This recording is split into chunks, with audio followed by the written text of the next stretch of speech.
Hey guys, so yesterday I didn't have time to make a video about the Australian book about Australian birds and water birds, so we're gonna start off up to this one. So let's get started.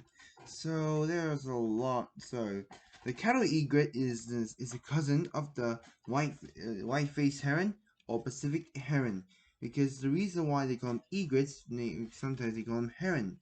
In China, they call it cranes. The luteus bird means a long-necked water bird. They get the name luteus bird comes from their long legs right there.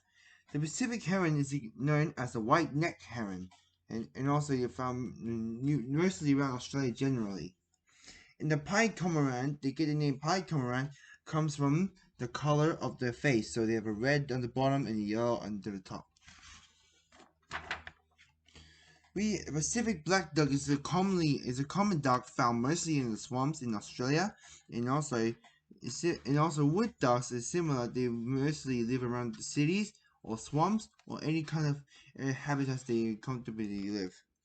The redneck avocet is Australian avocet or cobbler, the owl, trumpeter, painted lady, and yelper. The yelper means that they get the name red-necked avocet comes from the red neck and the curved beak on the top, like the shape as a rhino. And the rufous night heron is the smallest member of the heron family, and also known as a naked night heron or a night heron. There's a few more. The masked lapwing, they get found mostly around in the wet areas, that's including the buildings, schools, or homes. The white-winged stoat is they get the name black-winged stoat. The name comes from the black wing and similar to gulls, but the beaks are much longer.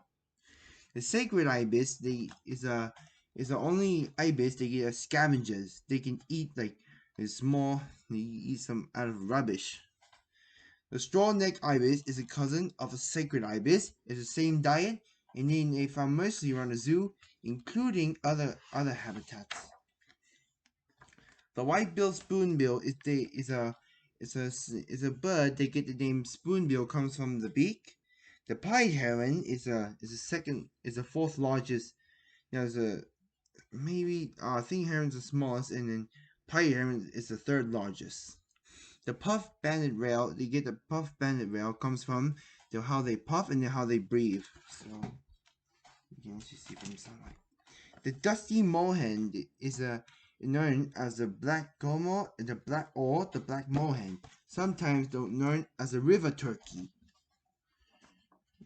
Let's see one more time. We have a few more to go. The dada is a commonly bird similar to herons. They get the name dada comes from the way they hunt. The Pacific gulls they found mostly in Pacific oceans, including their animal pests in the beach because they destroy the life cycle of a turtle. The snooty tern is a flock of birds known as an egg bird, whale bird, or widewake. And also they are similar to shearwaters. Silver gulls is a cousin of a seagull, and also they found mostly around the beach, and also they can eat anything in the beach. The white-capped noddy, they get the white-capped noddy comes from the white head, including the noddy comes from the way they move their head. The little penguin is known as the fairy penguin or the blue penguin, and also they found mostly around in Phillip Island. And any more? And that's it. That was a lot of timing to use this book. Hope you guys enjoy it. Please leave a comment down below. Which book do you have? And stay tuned. There'll be more videos coming up soon. Oh, sorry, I forgot to do outro this without it. So I'm just gonna make sure. Before I'm gonna do the outro, I'm gonna set up first. And here we go. And now this is the outro. I'm Aaron Chung. Be brave. Stay wild. We'll see you on the next adventure.